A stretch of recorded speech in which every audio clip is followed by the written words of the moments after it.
News. Survivor News. Survivor News. Survivor News. Survivor News. Survivor News. Survivor News. Survivor News. Survivor News. Survivor News. Survivor News.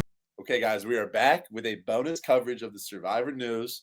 Today, Wendell, Brice, and myself wanted to jump on and talk a little bit of Survivor 50. I mean, there's been some topics trending, and we've also had this really exciting fan vote going on throughout the season. So we just kind of wanted to get into the fan vote. I think there's 7 different topics over 2 different votes, and kind of just give our 2 cents on each and see where we stand on this Survivor 50 Survivor News. Jack, Well, I know, Brice, I'm sorry to cut you off, and I know that we want to get into this fan vote, Okay. but the Survivor Twitter streets are talking, and this wouldn't be Survivor News without us talking about what's going on. We're talking about season 50. The Twitters are talking about season 50. I mean, you know, I don't be on Twitter a lot, but I have seen a thing or two. Can you give I us can a elaborate. what do you want to dive into? I mean, I'm very. So the only thing I'd say is I've seen people tweeting and whatnot about. Well, I saw Tyson's tweet, and Tyson says something like, "After ghosting me for 5 years, CBS has finally called me and said I'm on Survivor 50." That was a hilarious tweet. That was great.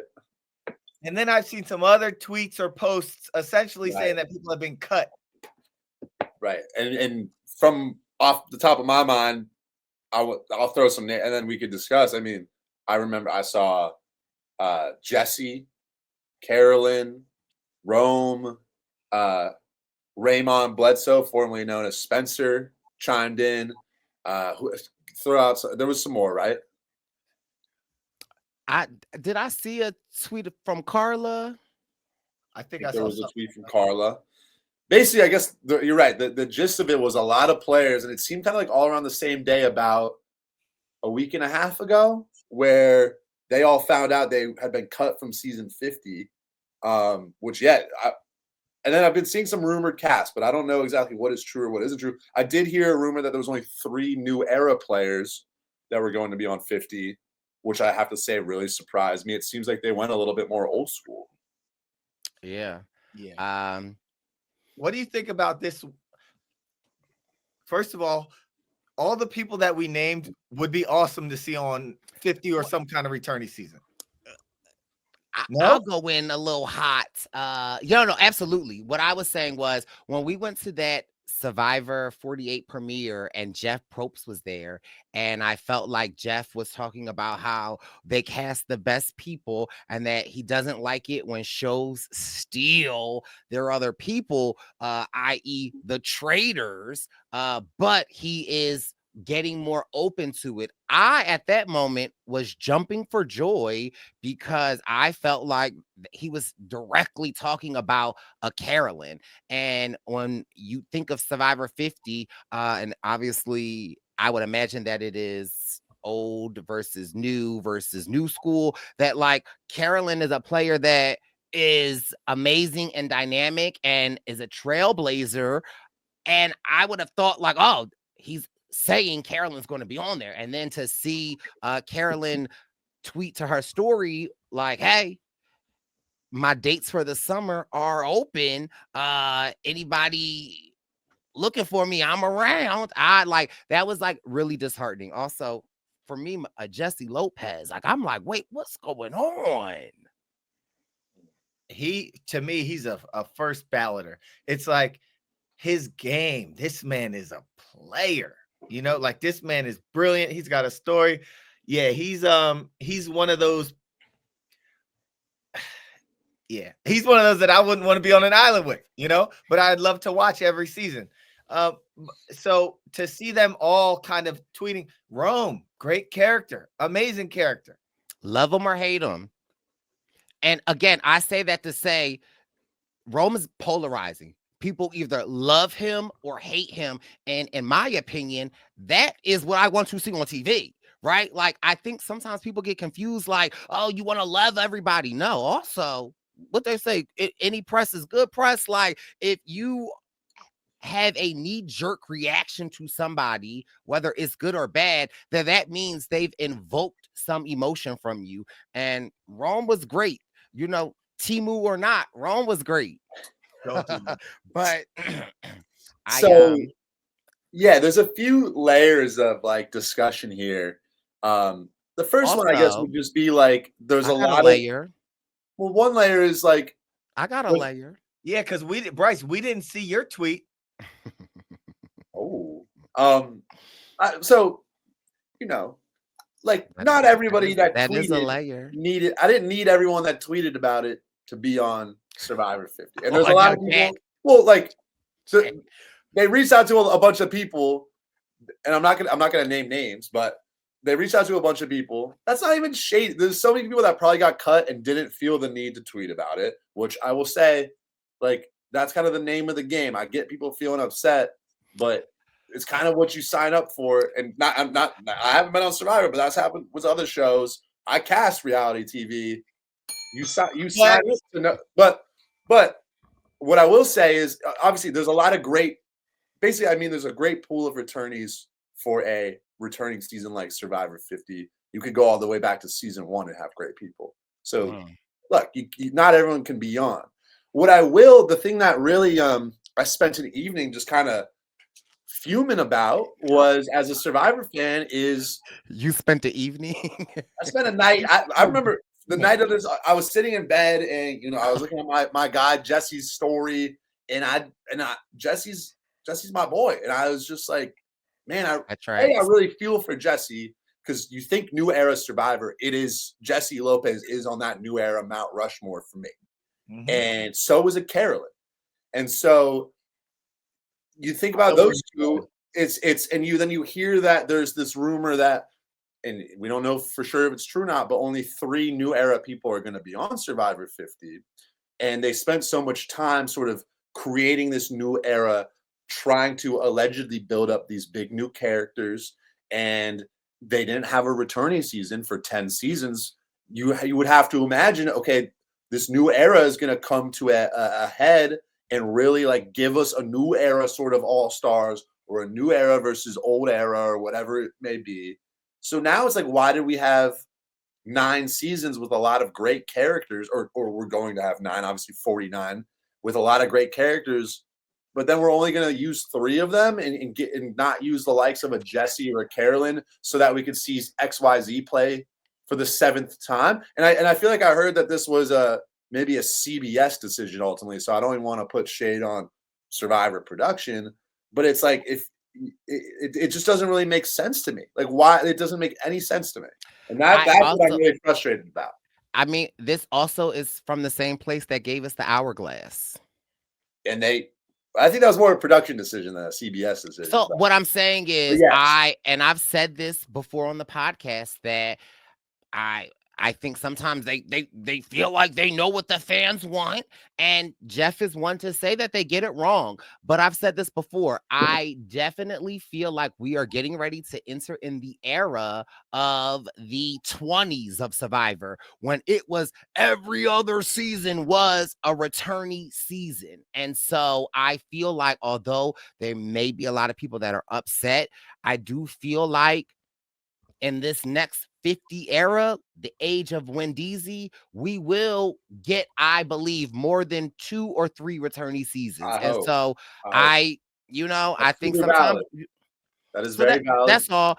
I am excited for 50. I will just say this because I don't want to say too much. I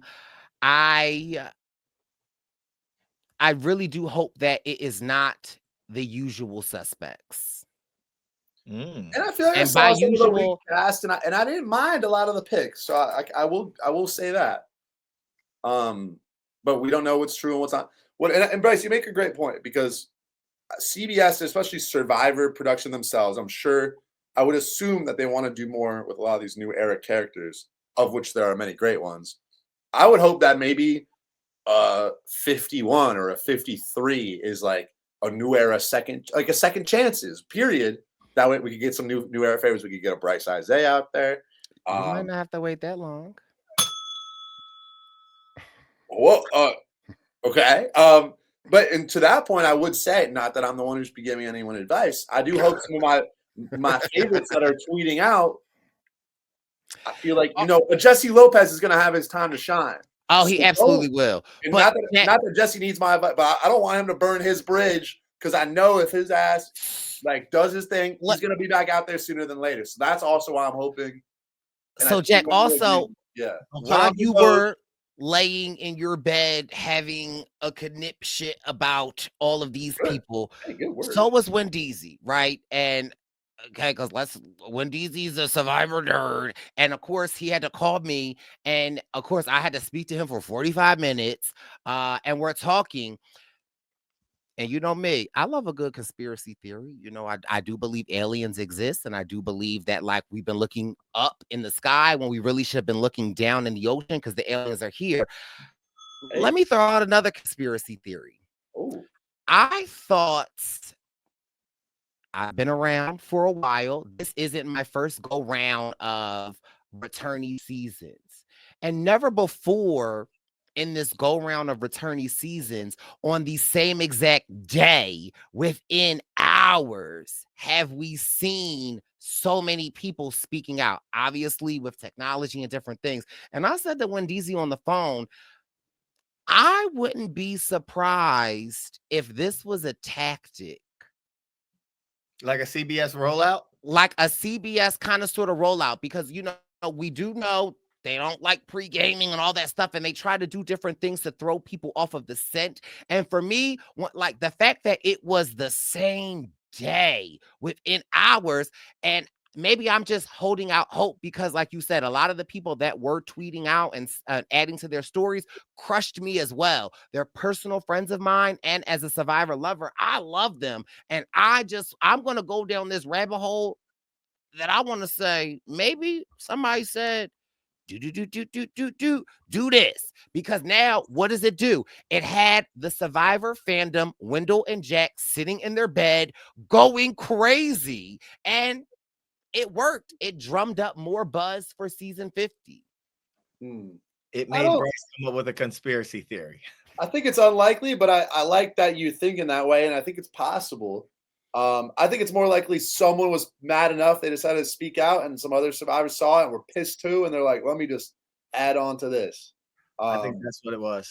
But I mean, okay, but Brice, I like where your head's at. Where I think, if this is ultimately a CBS decision, and Survivor wanted to do something more with the new era people, then I feel like pretty soon we'll see, what we need to see from the new era. So excited for that. So, and it's also interesting. Right, these Survivor 50 people haven't left yet. We might not even know the full confirmed cast. And so, speaking of this fan vote, they're now seeing the elements of the game that are going to come into play in the season, and maybe that's why they haven't been, because I think with the first fan vote they released the results, but I don't know if they did with the second one. And I'm wondering, maybe it's like we don't want to let them know too much before they get out there. Wow. And here's my last conspiracy theory. If my first conspiracy theory was wrong, then my next conspiracy theory is, if people that were supposed to be on and they're not on were so loud, then it makes me take a look at the ones that have gone quiet. And I only say that because as a fan of Survivor, and between Jack, Wendell, and I, we like to speculate. It's kind of like Jack doesn't gamble, but it's kind of like rolling the dice. And I have my fingers crossed for some people, and I really am excited for season 50. I think that it can be so amazing. And so, there's some people that are quiet. There are also some people that, out of nowhere, have started posting on Instagram and Twitter and stuff. And so, I think for the Survivor realm, I think it's great. I also think there are some clout chasers that people just just popping up now and different stuff. But I love it as a fan of the show, and I'm just excited to see what they come up with. And I'm happy that, like Jeff said, Survivor 50 is in the hands of the fans now also. That's all y'all got for us. Oh, the logo? Yeah, in the hands of the fans. Oh. Jack, I feel like, Jack, you could give me a better bar than that. I don't mind in the hands of the fans. Wendy, what do you think of in the hands of the fans? I think you could throw that title out. Well, it's not going to be like the name of the season. I think it's the name. I think that's the name of the season, Jack. Yes. Oh, and that's what I'm saying. Oh, that's bad. I thought you just meant the whole little thing about the vote. No, that's the name of the season. In the hands of the fans. What would the acronym HOTF? That's too much for me. Survivor hot. Jeff might like that. But yeah. So what are we doing here, Jack? What's up? Fan vote. Okay. Brice, I know you got the some of the graphics ready. Go ahead and throw it up, and I could talk us through it. Okay, the first one is the Final Four fire making. And I'll read the descriptions and the options, because I also think the wording in some of these is a little bit interesting, and I want to see if you guys catch that or have thoughts. But here we go. Okay, let's get into some gameplay. The Final Four fire making showdown has delivered some of the most dramatic moments in Survivor history, but not every fan is on board. Where do you stand? Option A is to keep it. It gives players control of their destiny. Or B, lose it. Let them vote out someone just like the early seasons. So I want to know, just throw it to you. Are you guys keep it or get rid of it? Keep it. Vote them out. One Final Four fire. Well, I'm saying keep it. For me, vote them out, because it then changes. Just like how, if you make sure you check out Survivor News, episode 7 of our recap, it just like how they were so concerned with having someone not on the jury. For me, it ultimately will change the game after you have the jury, and say you get down to final 7, final 6. Now your process of elimination, there's another factor that I think can add a twist that we haven't seen in a long time. And so just like the pendulum switches, I would love to just see the vote out, because now I also feel like some people play the safe game because they're jury managing, and they're like, you know what, Wendell and Jack, I'm going to put it in the hands of Survivor gods. And that people often do that sometimes to be like, you know what, maybe if Wendell goes out and I'm to the end, he'll still give me a vote. Now it's like Jack's been all season, you got to stand 10 toes down on something. And so I think that it could make for a more interesting final tribal is where I'm at with it. Yeah, Brice, I agree with you. I think, look, I don't hate the fire making. The only time I think it got off to a really rough start in Heroes, Healers, Hustlers, because it came out of nowhere and basically gave Ben the game. And people didn't like that. It was a twist but now that people know about it, I think it's a very valid part of the game. I don't hate it, but I do think for 2 reasons I prefer to get rid of it. A, I think when you get to the end game, it's important, if you're a great player, to be able to survive one of those one final votes. And we've seen a lot of times, if you have an idol, you could play it at 5. As long as you can make fire at 4, you're good. All of a sudden, you're in the final 3, right? And that feels like a little bit too much late safety.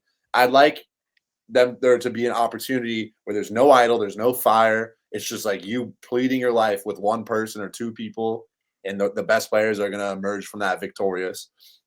I also, you look back before the mandatory fire making, there was fire making. When there was a 2-2 tie, they would make fire. And I think in that instance, the vote where you could force fire, you had to beg for someone to give you the chance to force fire. And we didn't see it every season. I always felt like that made fire making even more exciting. Like we really earned it this time. And I really like that about not making it required, because then when it does happen, it's like a real treat. So I'm probably anti-fire making. Wendy, you still standing 10 toes down? If anyone should, it's probably Wendell. Should we move to the next one, Bryce? Also, Jack, the last time I was at Wendell's house, he has a fire pit, and like he was building a fire, like he was just throwing old stuff in it, and it was just like, why haven't you lit it yet? And it's not enough for a big fire, but so he really does stand 10 toes down about his fire. This is the interesting one, Jack. Oh, here we go. So we have the tribe colors, and option A. I'll try to. It's like there's a lot of overlap in these, but option A is like a royal blue, Okay. like a tangerine orange, or I guess an orange, an orange, and then like what would you say, like a lime green? I Maybe say a that's little- lime green. Yeah. Yeah. Option B is that same tangerine orange, but then we have like a nice sort of Heel? cyan teal kind of Oh. thing, and then we have like a purple. Wendell, have Pants you ever heard of a podcast, cyan blue? I have not. Okay. and then aside from the cyan, we got like a Hey. purple pants podcast purple. Also, I'm a little confused because I see little other colors below. Are those like the complement colors? I would guess. Yeah. Kind of interesting. Yeah. Um, Those are secondary. The secondaries, and then the option C, we have that same lime green, and then we have like a bright red, and then we have a canary yellow. So I guess to you guys, Bryce, you mind leaving those up? Oh yeah, I was just trying to pull a buff out to just see that, like, when you have a buff, it's not always, it's like that main color, and then there's like a Yeah. blue and then a gray. So I guess the think that interesting those- thing with this is that they have some same colors in different options, but the secondary colors are different. But I think the main thing is the most more. So I guess to you guys, quickly, I'd like to know which option you like the most. But I think the bigger question with these colors is just like, what do you think about tribe colors in general? Do you have no, like- Jack, I think you're missing actually the bigger point of these swaps. How many of the swaps in each of the options do we have? What do you mean?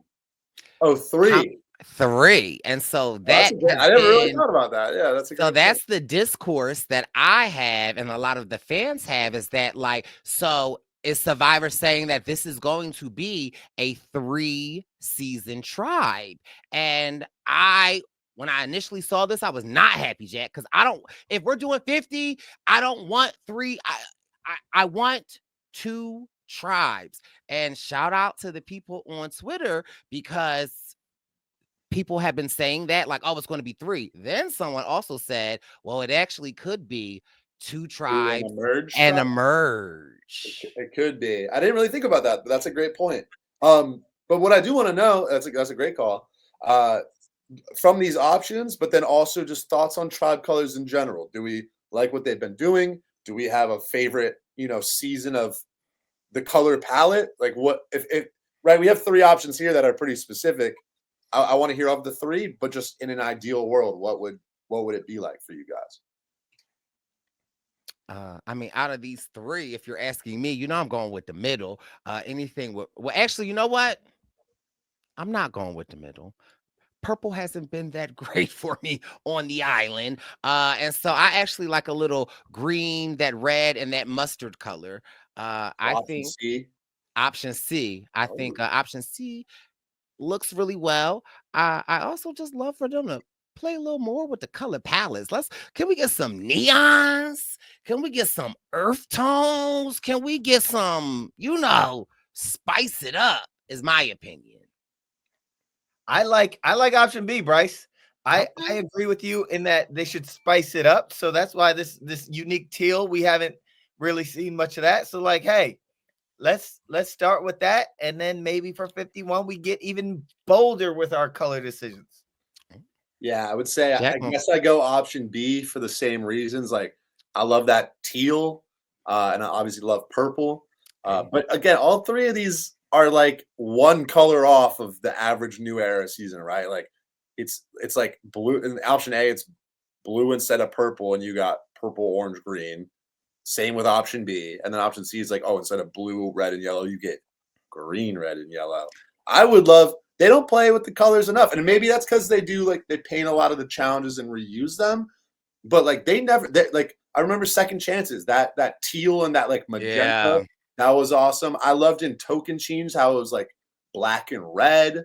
I mean, give me like a black, neon pink, and like powder blue season. Like they don't play with them at all. And I think aesthetically, it would look really beautiful. And for me, Brice and Wendell, it also helps you distinguish the season and really kind of put a player to a season, right? Like I think back on, you think about like a Gabon, and you think about like you think about certain players being on a certain color tribe, and you kind of just like remember that association. Now in the new era, everyone's on either just it's all the same colors, and there's not much of an identity. So I think that would honestly help distinguish the tribes a little bit more. And not for nothing, that Ghost Island, that black buff on Ghost Island, that I will, I love to hate on Ghost Island. That black buff on Ghost Island goes hard. So I do agree with you, Jack. I think that is one of the buffs that whenever I see it, I can always spot that that's a Ghost Island. But check out the Winners at War merge was. Well, the merge buffs have been pretty cool too, but the merge was like the merge buff this season's pretty cool, but obviously the starting 3 tribe colors are so important. Also, because it's just the colors the players are wearing all game. Like it just makes it a little bit more like the merge buff this season is blue, but we're not seeing much blue, So and it also the options in which the players can wear, right? Like because they do like to have the players match the colors, and so like I do like a different variety of seeing what the people on the island look like as well from just an aesthetic point. Okay, that's great. That's a great point, because say you have a tribe that's like brown. We've never seen that, and I think that would bring a different fashion sort of. Talk about the diversity in the industry. Brown. No, but I think we've seen so many players wearing like red and green T-shirts. But if we start rocking like a brown color palette, that could give us a whole look for a tribe that we've never really seen before. And to my point, help us kind of like associate the season with a certain feel, a certain aesthetic, and certain fashion that I think would be really fun. I agree. I like that take, Jack. Yeah. But should we hit the next one? Okay, so this is for the live finale, and the options are either to keep it in Fiji or go back to the old days and have it live in Los Angeles. What do you guys think? I say go live in Los Angeles. Give them this is something that was an amazing time, an amazing moment, huge for the fans, huge for the players. They went through so much. And you go to LA for this, it's like a crescendo. It's like this. It's like an exclamation point to your season, no matter where you finished. And so I say you go back, do it live in LA, and just have a good old time out there. And yeah, that's what I got. I agree. I definitely say go back to Los Angeles. I think that that's one of the things in the newer era that I feel like not only have some of the players been cheated out of the 13 days, but then they get cheated out of just that closure. But I will put a caveat on it though. If we go back to 13 days, if we go back to live in Los Angeles, ensure that every one of them players is on that stage, and ensure that you speak to every player that has played during the reunion, because in the past they love to skip over people, and I was skipped over during my reunion. I did not say a word, and when I say that broke my spirit during that time, that was not a good feeling. And I remember Matt Bischoff's season when they experimented with not putting the merge on the stage. And we have those images of seeing Matt and the other people in the audience. That was horrible. And I remember for Cagayan, Alexis and I were really worried that we would not be on the stage. And so I just think, and I think with 50, they will do it right, but do it right to the people, put them on the stage, ask everyone a question. It's not. I think putting everyone on the stage is the right thing to do. I don't necessarily think asking everyone a question. I think you need to ask everyone a question. I agree in principle, but it might be time. You can make it work. Sure. You could just say, "Hey, how you doing?" Brice, I won my season. They asked me one question, and I wouldn't even ask you anything. Okay. Well, there you go. I mean, I would say I might. So I voted for Alive in Los Angeles, but what I will say, and I was never in Los Angeles when they used to do them live in Los Angeles, so I don't know what that's quite like. But what I do know is a Brice and Wen finale event, and a lot of them we've had the cast there. I don't quite know if that would happen with the live. I know it wouldn't happen with the live reunion just because they would be there. So selfishly, I'm kind of like, I like the way the operation's been going for you guys. I'm not mad at it, but especially from like a player standpoint, I definitely agree. The live reunion Los It'll Angeles continue to go that way, Jack. gives them more time to Bryson process. I mean, I remember watching my guys Xander and Charlie right after losing their seasons be given a piece of pizza and be like, so how do you feel that you got stabbed in the back or whatever? And it's like, that is hard to watch. And so I don't want people to have to endure that. Obviously I love the activity in LA, but would it be as fun as a Bryson one? Probably not. So we can always do an after party. That is you true. never know. Brice and Wen might host. That is not a bad idea. So that would be a great time too. I don't know if I get an invite to the finale. Xander and Charlie would. I think so. Let's hit the next one. Okay. So we've got the Final Four challenge, which would be we've got option A, which is like the Plinko sort of board with the puzzle where you can only solve it while your ball is rolling down. You got to catch it, otherwise you got to wait. Last seen in Survivor 46. Option B is like a giant obstacle course with a puzzle at the end. I don't really know specific. It looks like maybe the bat puzzle, but just one of those classic like showdown big challenges. And then option C, I believe it's called Simotion, where it's like the metal contraption where you roll the balls down and you got to like catch them and then put them back in. This sounds right up Bryce's alley. But and then you keep adding balls to the machine. So I guess these are the three options specifically. What do you guys like? I'm torn because I love the big obstacle course. However, I will never forget watching Michelle Fitzgerald's season when she had to keep putting the things in. And ever since then, I have loved that challenge. And so I think I'm a little biased to option C. Because again, it is still nuance. You don't have to do too much to it, but it still gives you an amazing result. So for me, I definitely voted option C. I actually like A or B. I think I like B the most and A the second most. I think this is because if I'm putting myself in these situations, these are the ones I love to do. So over option C, Simotion, I take option B, the huge obstacle course, and then option A, the little, you said Plinko with the puzzle situation. Like Plinko with the little hot you fry stuff in? No, I think that's Penko. Plinko is like the game where you drop a disc and yeah, exactly. I would say here we go. Well, it's not going to get that crazy. I mean, it's just I would say my favorite's option B.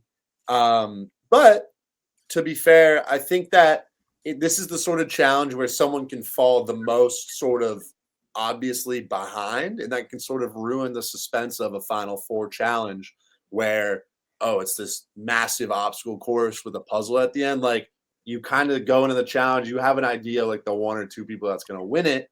Whereas some of these other challenges, I do enjoy it's kind of anyone's game. It's all about like focus and endurance and just kind of like resilience.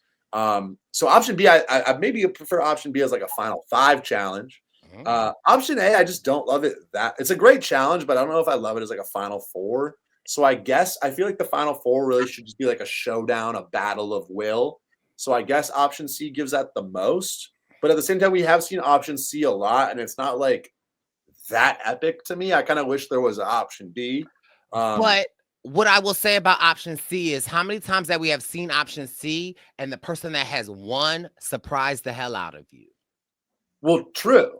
I mean, that is valid, but I don't know. I mean, yeah. So that's why I like it. You know me, I love let's mix the variables up even more and let's roll the dice. Well, I mean, no, that's a great point. I'm also thinking about like, say we do get rid of the Final Four fire making, then there's a little bit of a different component to this challenge too, where maybe having that because a lot of times I think say the person that wins like the Samotion, for example, it's very random, and I don't necessarily know if I want like the random person to win, and then I do. Without the fire, maybe our favorites get voted out. Well, I mean that's the name of the game, Jack. It's true, it's a game of luck. True. I mean, I think they're all solid challenges, though. I think for drama, option C probably is the best. Because it's like anyone could drop out at any time, obviously. The other ones, you kind of get a sense of like who's going to win as it goes. Right. Okay. Although a puzzle at the end of option B is a great equalizer. True. Sometimes. But throughout the season, we know who the puzzle beasts are. And so like if we, so it can be. That's exactly what I'm saying. You know who the puzzle beasts are, so that if there's someone who's big and strong and running and is not good at puzzles, he'll be ahead the whole time. And then there might be a comeback. Yeah. You can't be big and strong and good at puzzles. You can. But then it's not an equalizer if they're just say hello to your good friend, Brice. Who? Me.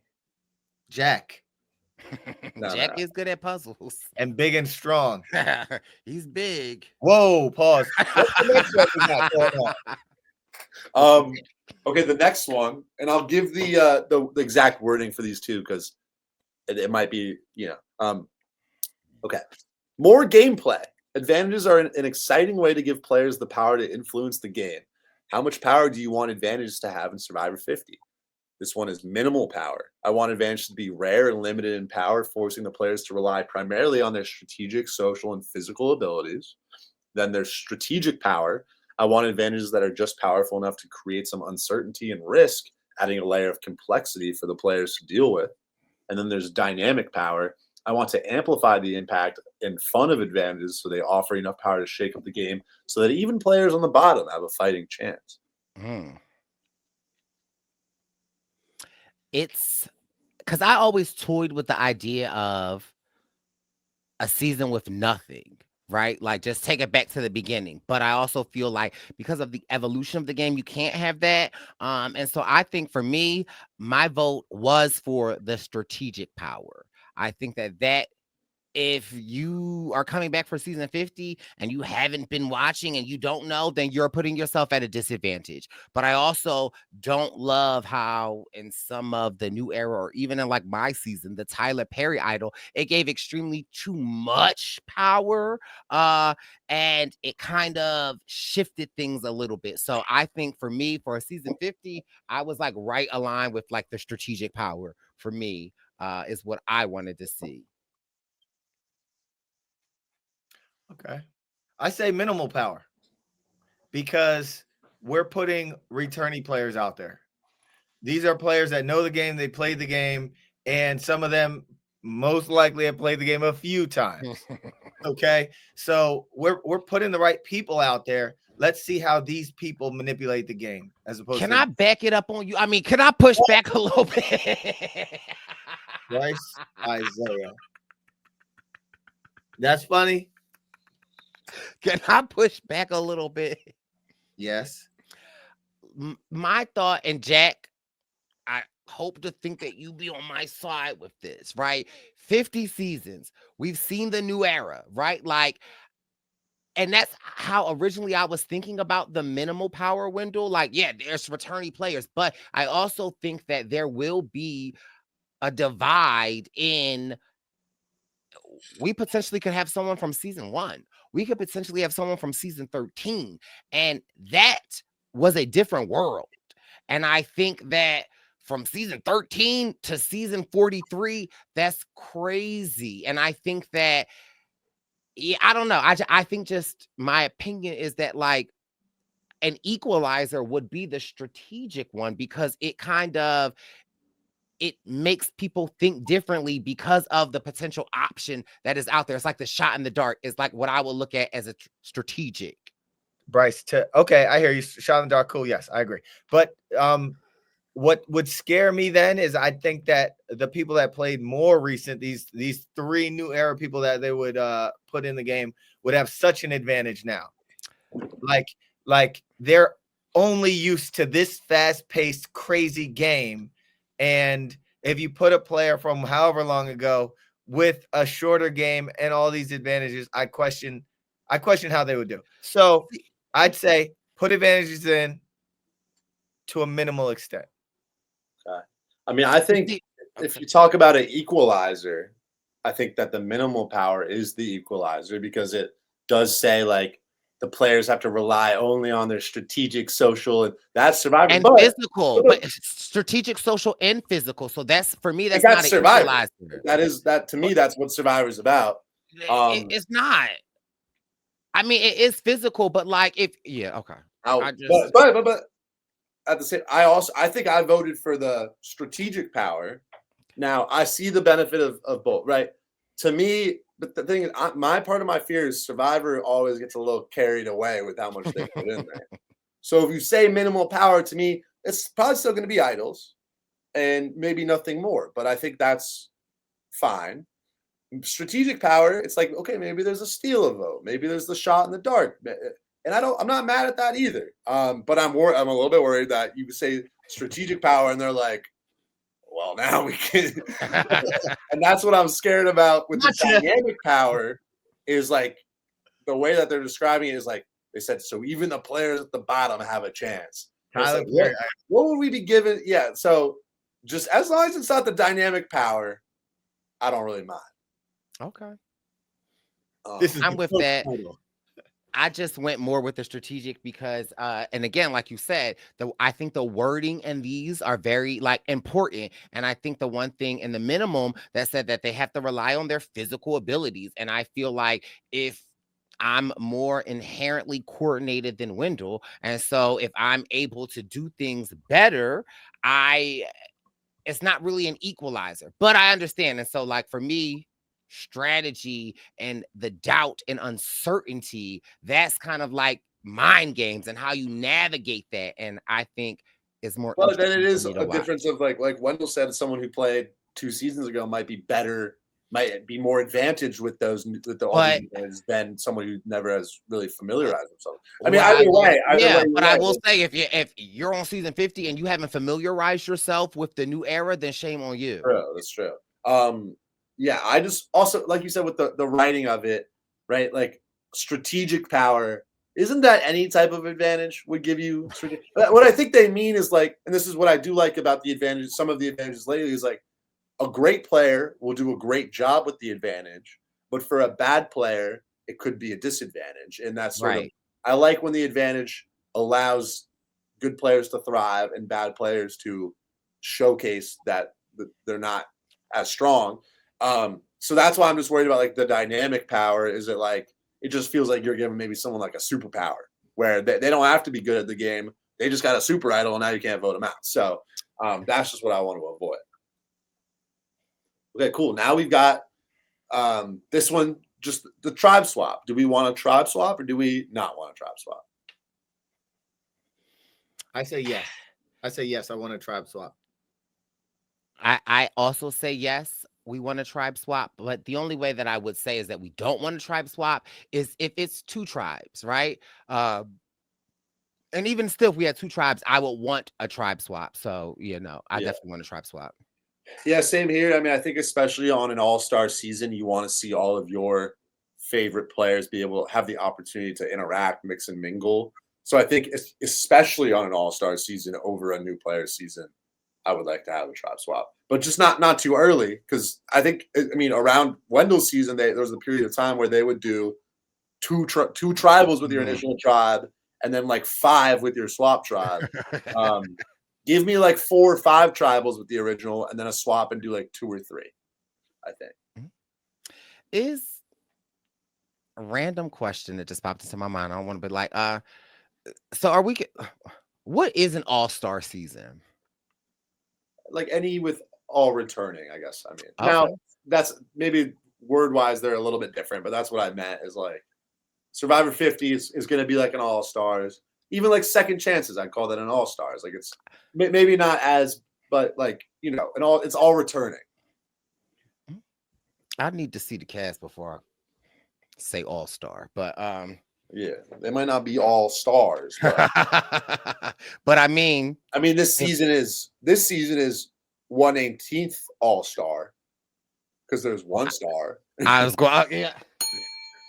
You took the words out of my mouth. Where are we at?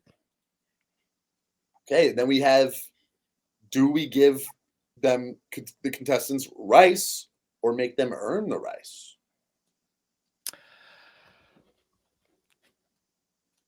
Here's my thing.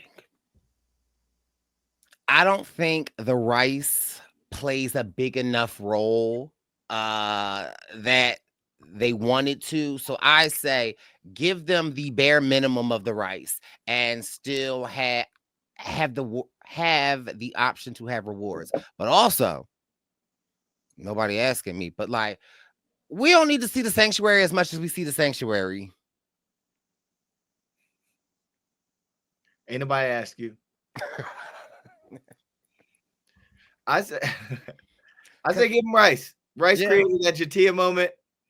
Rice created didn't create a moment. Yeah. So give him rice. It'll give them a little more sustenance for them to go play a little harder. Do you not hear the criticism that like sometimes with the sanctuary people will be like, they're eating so much, it's so many rewards? Like I hear a lot of that from I don't mind the rewards, but I agree with the sanctuary. I don't need to see them at the sanctuary every time. Like, give me back when they would go into like the local village and hand kids like school supplies. Like, that's cool. I don't need to see them making their own peanut butter jelly at the sanctuary. Or eating like one whole chicken with nothing else like that. I would say give them rice. And I understand some of the complaints about the new era, whatever.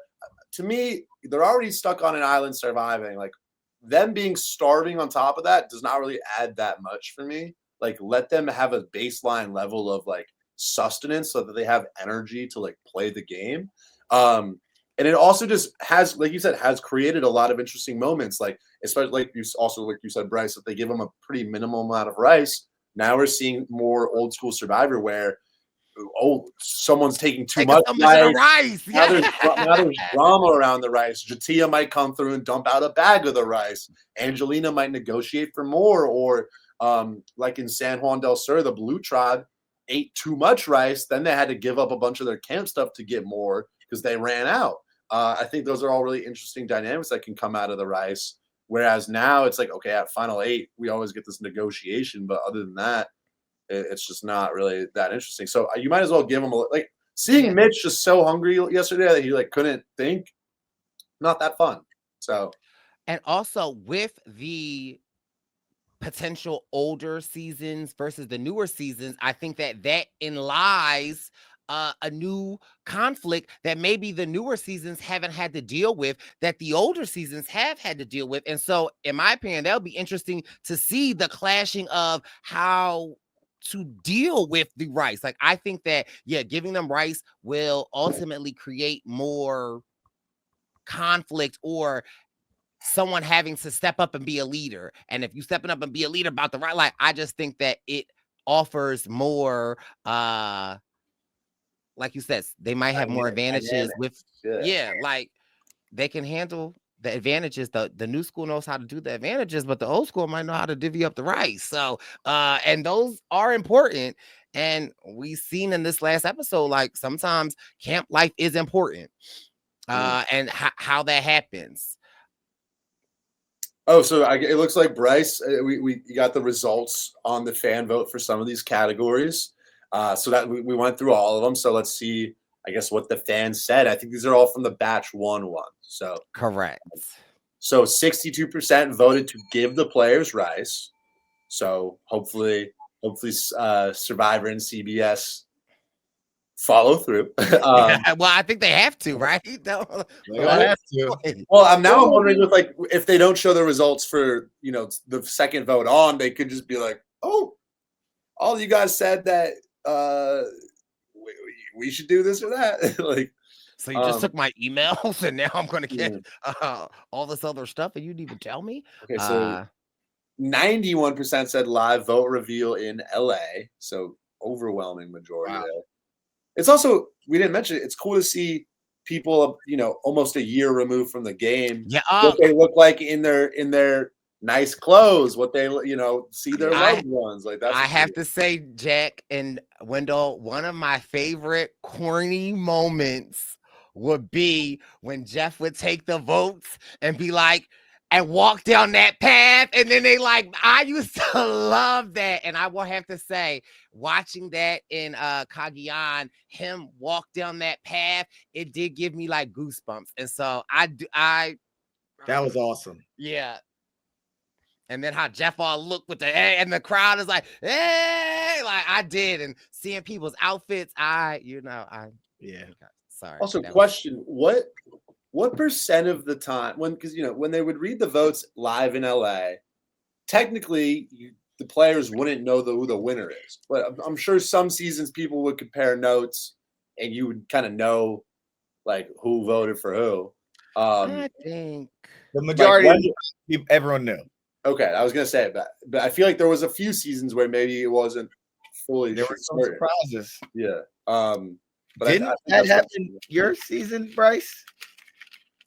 No. Well, one person was surprised. Yes. Who? Woo? Woo. Oh, he was surprised. Woo was about what? I mean, he lost like. Yeah, but Woo.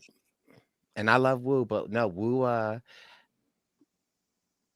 just never forget at live. We were there, we were all backstage, and that's like we didn't get to see the 2 episodes. And Woo came out there. Woo was hugging babies, kissing people, like Woo was. And as the episode and we got to see the confessionals, Woo's demeanor, when I say like drastically changed. But and so because of how he was portrayed, or because did he think that he won though, or he just thought he was going to come off like a hero? That's what he's saying. Is what? I think that Woo believed that he might have won. Okay. I'm confused. Like if you didn't get a single vote, wouldn't you get off the island after the vote and be like, "Yo, did you vote for me?" And they'd be like, "Not if you're playing an honest and an integrity in a game, and you follow the rules." Oh, so he wouldn't talk to anybody about it.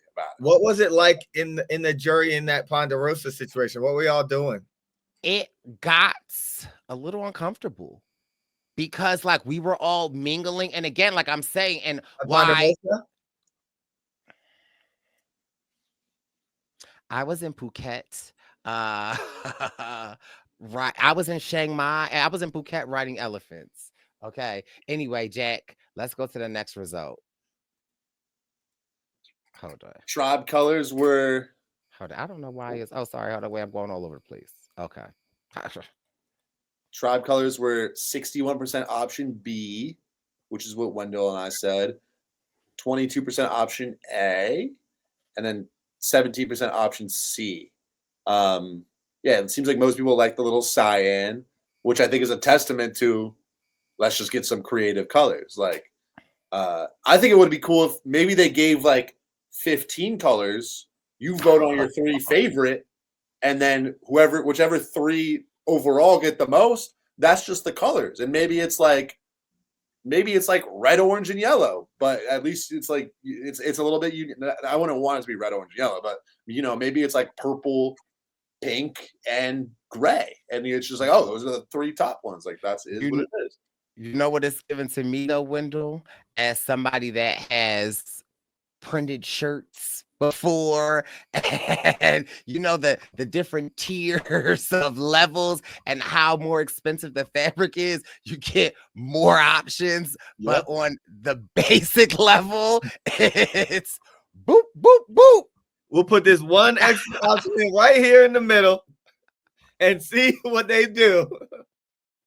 Yeah, that's what I feel like they usually just don't want to repaint all the stuff. Is what I would guess is why they don't want to change it up every season, which is they can have Wendell. Wendell would gladly go out there and paint it. Yep. Yeah. And then 66% said to remove the Final Four fire making. Okay. Sorry, Wendell. That's all right. They already paid me. Fair.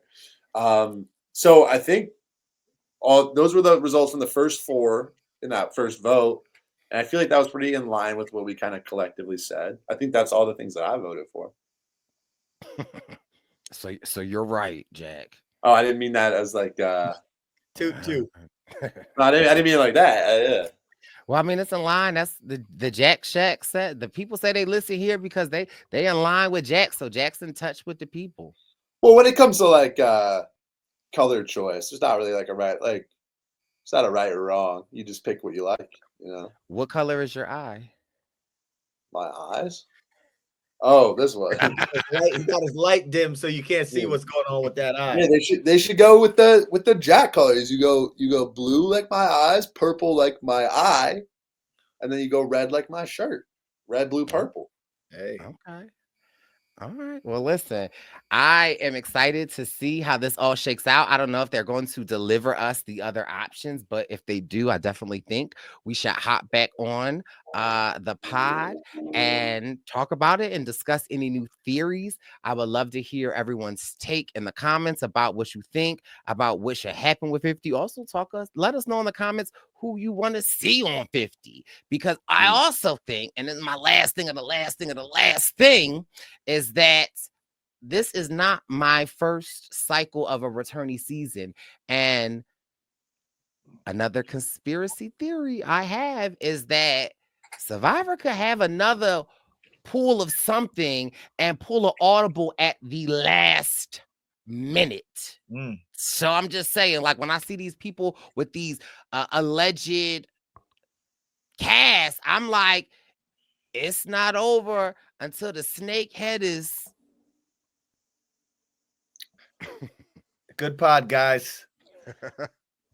Jack, well, thank you for having the baby boys come on and do this. If you want more content like this, let us know what you want us to talk about. We really do appreciate you. From the Wendell to the Jack Shack to the Posse.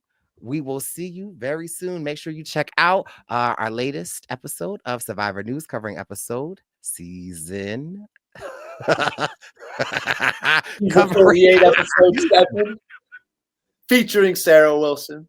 Yes. All right. We're out. We'll see y'all in the Wendell. It's the Purple Pants Podcast. You better listen in public, might make your stomach hurt. Ooh. It's the Purple Pants Podcast. You're trying to unwind, you better get that box wine. It's the Purple Pants Podcast. You're trying to get your snack, you better hurry right back though. It's the Purple Pants. It's the